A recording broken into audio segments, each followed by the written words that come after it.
In the heart of the Imperial Palace, beneath the golden banners and silent marble giants, a single warrior stood alone, motionless, timeless, eternal. His name was Aurellian Kaelos, one of the Emperor's own custodians. People believed custodians were unbreakable, incapable of fear, beings sculpted from pure perfection, but the truth, behind every plate of oromite, behind every silent oath, lies a man shaped by pain, sacrifice, and a destiny far heavier than any armor. Tonight, Aurellian would face a truth he had avoided for 10,000 years. That even the Emperor's perfect sons can doubt the purpose they were made for. Stay with him till the end, because in a galaxy drenched in blood and darkness, sometimes even a golden giant just wants to know if he still has a soul. Aurellian Kaelos had never known childhood.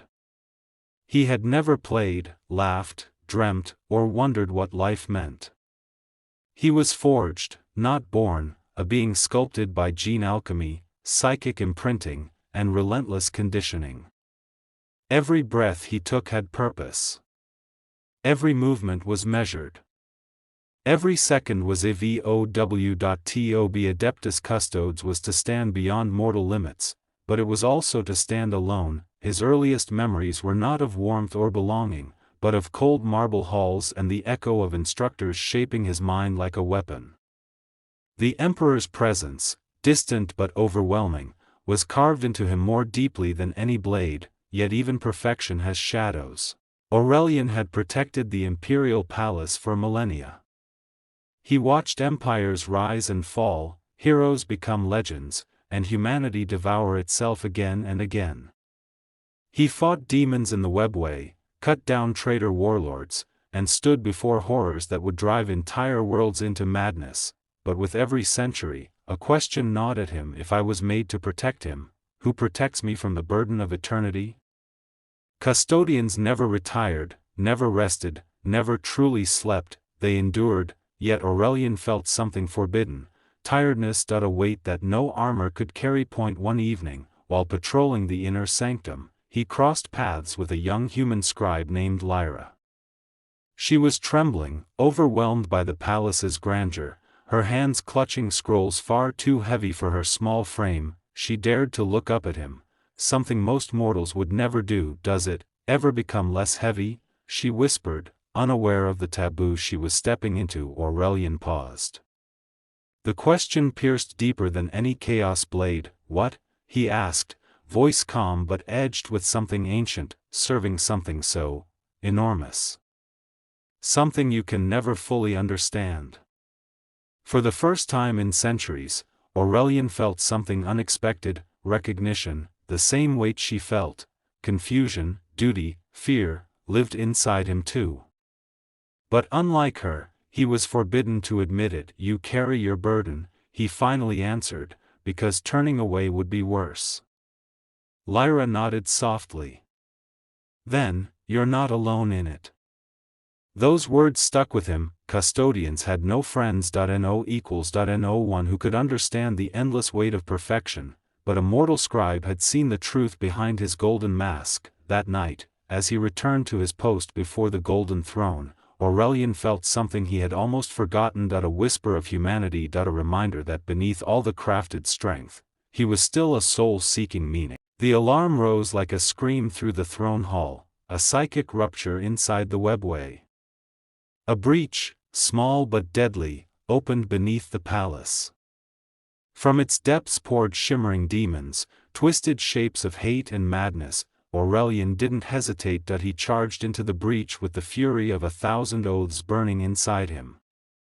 His guardian spear tore through monsters that had never tasted defeat.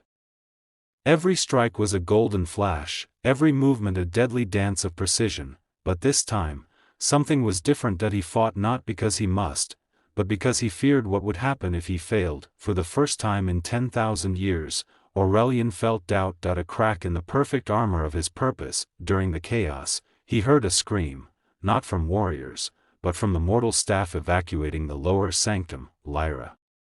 Without thinking, he broke formation and sprinted across collapsing crystal floors. Demons swarmed around her, clawing toward her fragile form. she stumbled, fell, and shut her eyes, expecting death. Aurelian's roar shook the chamber, his spear became a blazing arc of light, cutting down the horrors in a single sweeping blow. He placed himself between her and the enemy like an unbreakable wall. She opened her eyes and whispered, "I knew you'd come." Those words, simple, fragile, meant more than all the Emperor's decrees. For the first time, Aurelian understood, he wasn't fighting only for the Emperor. He was fighting for humanity, for the countless small lives that believed in him, for people like Lyra. When the Webway breach finally sealed and the last demon dissolved into smoke, Aurelian stood wounded, something nearly impossible for a custodian. Blood dripped from golden armor. His strength dimmed. His breath trembled. Lyra rushed to him, tears in her eyes. "You're hurt." Custodians did not kneel, custodians did not falter, custodians did not feel, but Aurelian lowered himself slowly, resting one armored hand on her shaking shoulder. "I am not invincible," he said quietly. "But I am here, because you reminded me why I must be." In that moment, the golden giant, crafted to be perfect, allowed himself to be human, and as dawn rose over the Imperial Palace, Aurellian Kaelos stood once again before the golden throne. But this time, the weight felt different, not lighter, not easier, but meaningful. The brutal life of an Adeptus Custodian is not measured in victories or centuries, but in the quiet truth that even the Emperor's mightiest guardian still seeks purpose in the fragile lives he protects.